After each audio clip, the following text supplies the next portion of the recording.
What's up, everybody? How each and every one of y'all people who are tuning in into my stuff are doing? For me, I'm doing excellent. I'm feeling prosperous. I can't wait to give y'all this message. Of course, I love to give message, be consistent with it.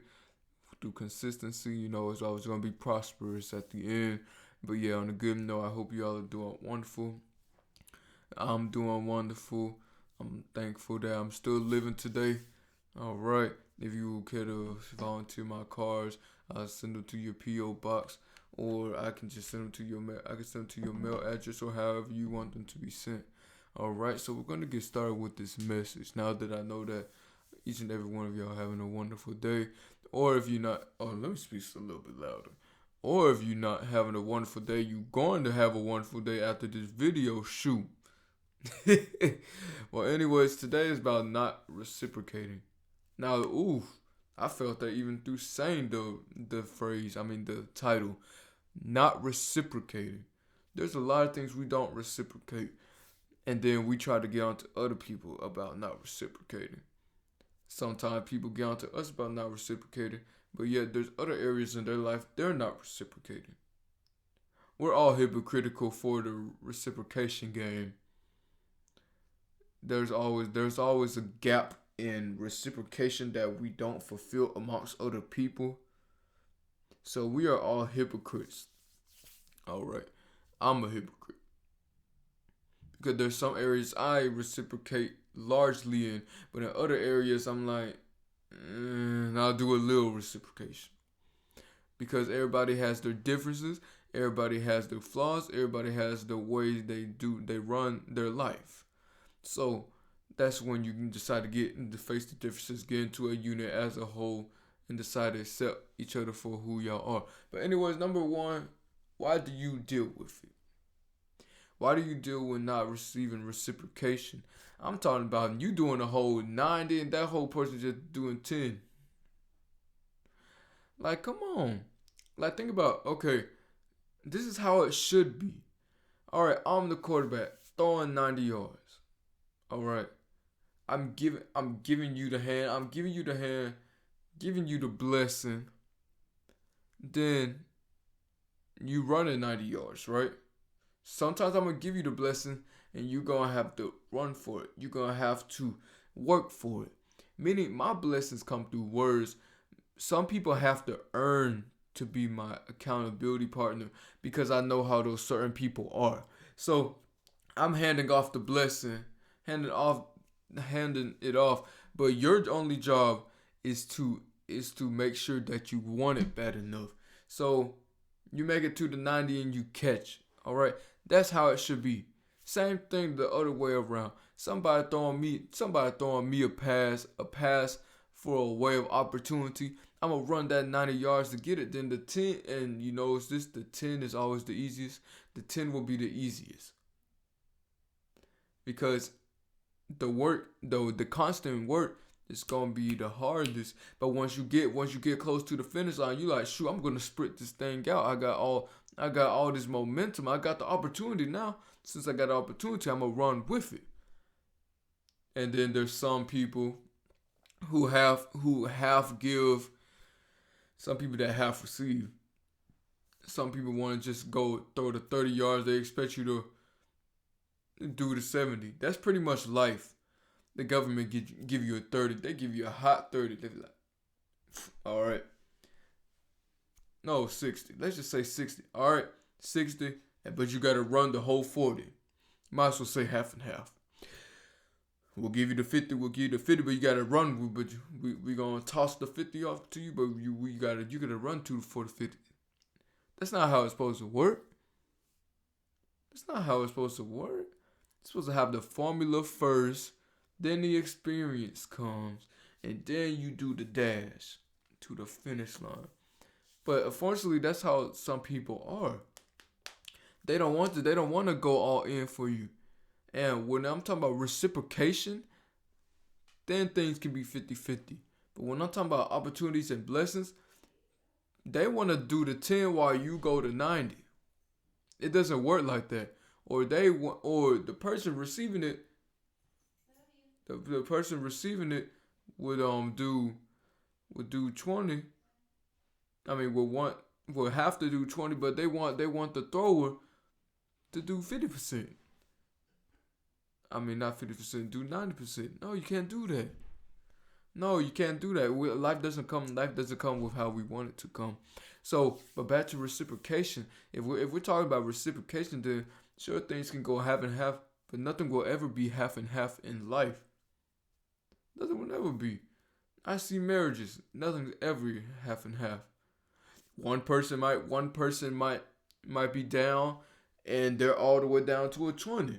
So now the other person who's still uplifted have to keep on giving them some, keep on giving them some, keep on giving them some. Then the same way with the other person that was now up is down, or they got humbled by life. Now the other person is giving, giving, and giving, and giving. It's never a 80. It's never a 50-50.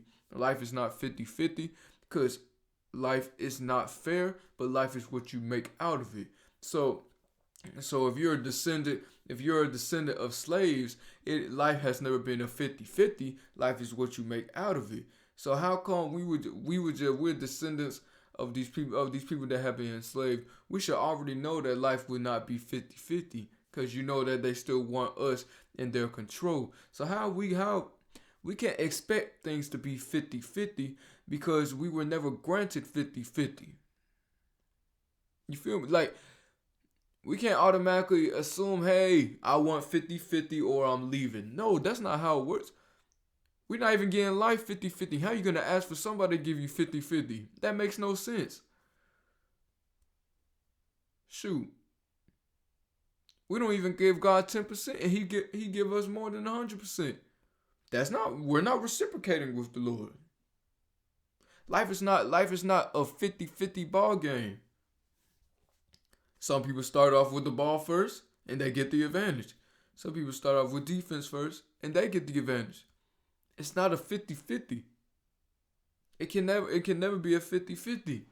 Life is not that. Life is what you make out of it. There are two people that say, okay, I don't reciprocate in this area and you don't reciprocate in this area. Let's bond together, let's build together, and we're gonna uplift each other. That's how it goes, that's how it rolls. Cause there'll be times somebody's down, they gotta uplift them. Times other person that was just helping has to be uplifted. There are always times that we struggle with reciprocation. So that's why I stopped saying. That's why I stopped saying those relationship quotes that say, "Oh, don't be with them if they ain't reciprocating." Your own life ain't reciprocated. You're not even reciprocating with your food and fitness. You eating more than you eating more than you work out. Like, you eating more junk food calories than you do workout calories. You spend more time partying than you do for your business. It's not reciprocated. Life is not reciprocation. So I just wanted to say, why do you deal with it? just to say the football analogy of you don't have to deal with the way that they want you to take your blessings. You make your own table, you make your own seats, bring whoever you want to the top, and you could deal with them. You don't have to deal with no unnecessary people.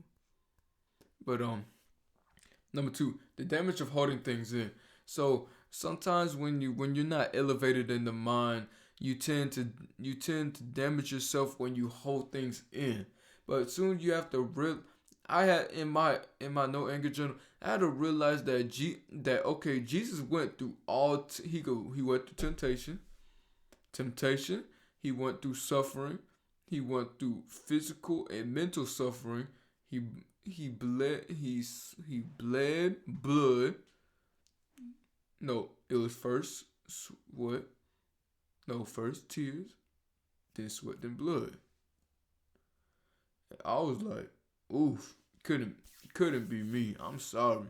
If that had to be me, okay, but I couldn't do it just on my own will. It had to be God's will, cause ain't no way. Ain't no way. But listen here. The devil kept on tempting, but Jesus said no. Jesus said no every time. No, no, no. Doing my Father will, whether anybody like it or not, whether the world wanted to crucify me, he kept on doing. He kept on doing the Lord's will. So he was okay with holding it in. He even said that. He even said that it was too much for him to bear. That's why he asked the Lord for strength. So the damage of holding things in for us as humans, we weren't made perfect like Jesus. We weren't made because we were born in the flesh. We had the spirit. I mean, Jesus had the spirit in him. The spirit was born in the flesh, but the flesh was born. But we are the flesh that is born in the flesh. So it's a double. While he got the single, he could automatically take that out. He got flesh. He got flesh DNA, but his spirit is the Lord. We got flesh DNA, and we were born from the flesh. Because in the Bible, Mary had all of a sudden had a child, but it was a child through the Spirit, because Joseph and Mary did not do anything sexually intimate or anything sexual in order for her to get pregnant at that time. So therefore, it has no reason but to say it's the Spirit. And that explains why Jesus did not sin, because he was not made of the flesh that we have. Now, we can still live in the steps of Jesus. And Jesus understands, because Jesus knows that we were not born of this. We were not born of the Spirit. We were born of the flesh. But the objective for us is to make sure that our flesh doesn't overcome the Spirit. But that is off track. The damage of holding things in, you can disrupt yourself. You can erupt. If you are like some, you'll erupt on everybody that even do it. If you're like me, you'll just erupt on the source. Now I have controlled anger. Controlled anger is still anger. Controlled anger is when you do it to the source. Uncontrollable anger is when you do it to everybody. But the task is to not have anger at all. But I can't hold things in because I'll have anger. You cannot hold things in. Now when I say hold things in, I do not mean do what you wanted to do. Do not hold things in. I mean find a positive source to relieve yourself of that anger. That's what I started. That's what I had to start doing. You got to relieve yourself of anger. That is not a fruit of the Spirit. Anything that's not a fruit of the Spirit, we have to push away. We have to bash out. We have to get rid of it.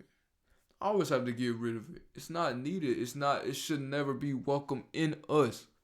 Should never be welcome in us. It's not a part of us. It could be a part of us, but we have to rebuke it because it doesn't need to be a part of us. We weren't meant for anger. We weren't meant for holding things in. We were meant to express ourselves. All right, number 3, do you reciprocate the love Jesus gave? That's the reciprocation I was talking in the beginning. I don't reciprocate the love Jesus gave because the love that he gave was far greater than the love that any man can give. So this whole topic about not reciprocating was about how everybody does not reciprocate. This wasn't a topic about not reciprocating, meaning that why do you put up with other people not reciprocating to you?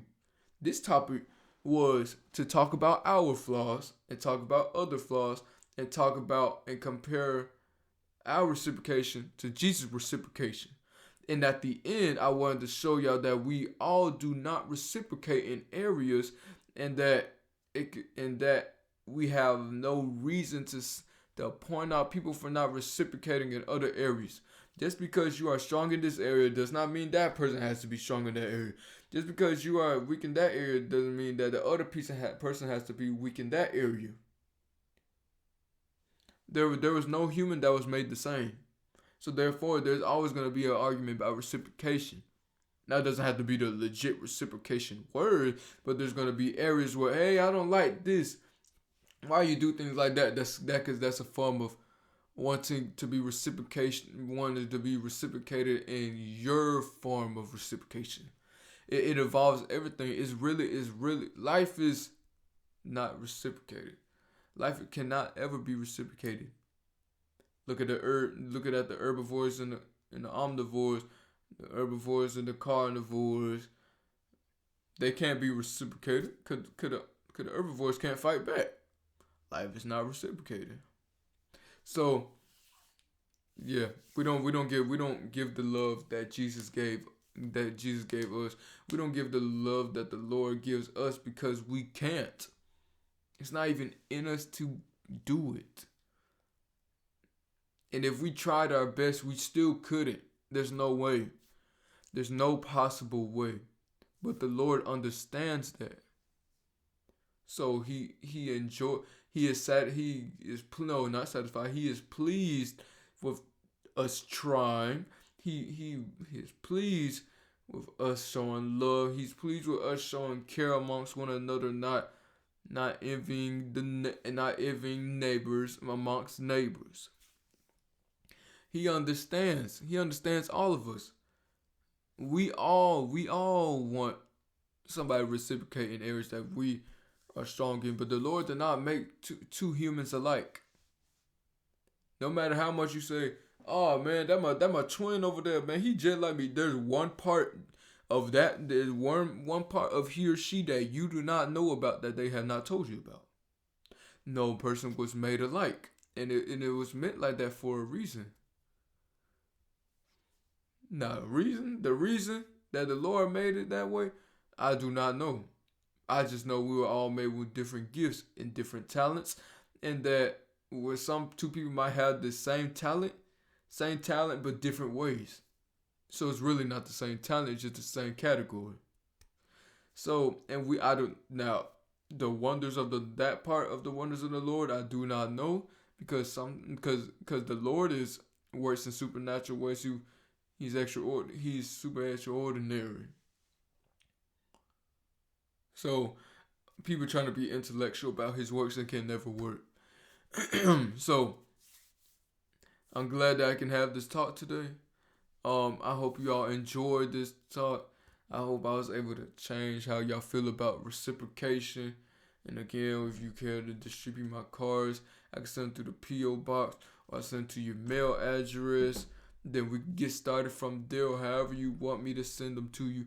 Now I hope you all have a wonderful day and stay amazing. Alright, I'll talk to y'all later in the next video. Alright, bye bye.